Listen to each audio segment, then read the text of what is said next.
ಭಾಗದ ಉತ್ತರ ಕರ್ನಾಟಕದ ಶಕ್ತಿಪೀಠ ಸುವರ್ಣ ವಿಧಾನಸೌಧಕ್ಕೆ ರಾಜ್ಯದ ಮೂಲೆ ಮೂಲೆಯಿಂದ ಎಲ್ಲ ಗೃಹಲಕ್ಷ್ಮಿಗಳ ಒಂದು ಭೇಟಿಯನ್ನು ಏರ್ಪಾಡು ಮಾಡಿದ್ದೀವಿ.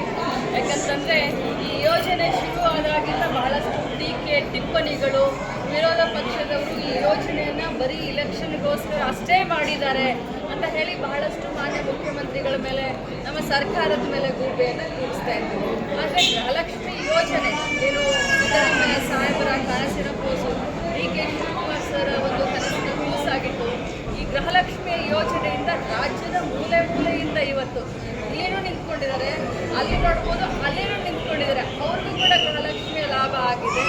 ಅವ್ರಿಗೆ ಯಾವ ರೀತಿ ಇದರಿಂದ ಅನುಕೂಲ ಮಾಡಿದ್ದಾರೆ, ಕೆಲವು ಜನ ಫ್ಯಾನ್ಸಿ ಸ್ಟೋರ್ ಮಾಡಿದ್ದಾರೆ, ಎಮ್ಮೆಗಳನ್ನು ಎತ್ತುಗಳನ್ನು ತಗೊಂಡಿದ್ದಾರೆ, ಮಕ್ಕಳ ವಿದ್ಯಾಭ್ಯಾಸಕ್ಕೆ ಸಹಾಯ ಮಾಡಿದ್ದಾರೆ, ಮೋಟರ್ ಬೈಕ್ಗಳನ್ನು ಕೊಡಿಸಿದ್ದಾರೆ, ಮತ್ತೆ ಕಣ್ಣಿನ ಆಪರೇಷನ್ ಮಾಡಿದ್ದಾರೆ, ಮಾವನ ಕಣ್ಣಿನ ಆಪರೇಷನ್ ಮಾಡಿದ್ದಾರೆ. ಮಹಿಳೆಯರು, ಇಡೀ ಊರಿನ ಮಹಿಳೆಯರು ಸೇರಿ ಒಂದು ಊರಿನಲ್ಲಿ ದೇವಸ್ಥಾನಕ್ಕೆ ರಥವನ್ನು ನಿರ್ಮಾಣ ಮಾಡಿಕೊಟ್ಟಿದ್ದಾರೆ, ಬೋರ್ವೆಲ್ಗಳನ್ನು ಹಾಕಿಸಿದ್ದಾರೆ.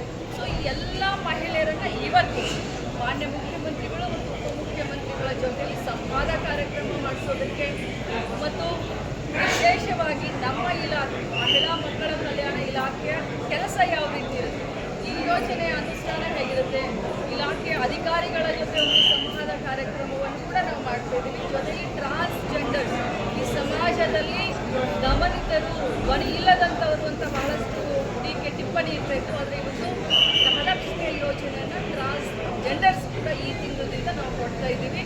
ಅವರು ಕೂಡ ಅವ್ರನ್ನೆಲ್ಲರನ್ನೂ ಕೂಡ ಇವತ್ತು ಕಲಾಪದ ವೀಕ್ಷಣೆಗಳು ಕರ್ಕೊಂಡು ಹೋಗ್ತಾ ಇದ್ದೀನಿ.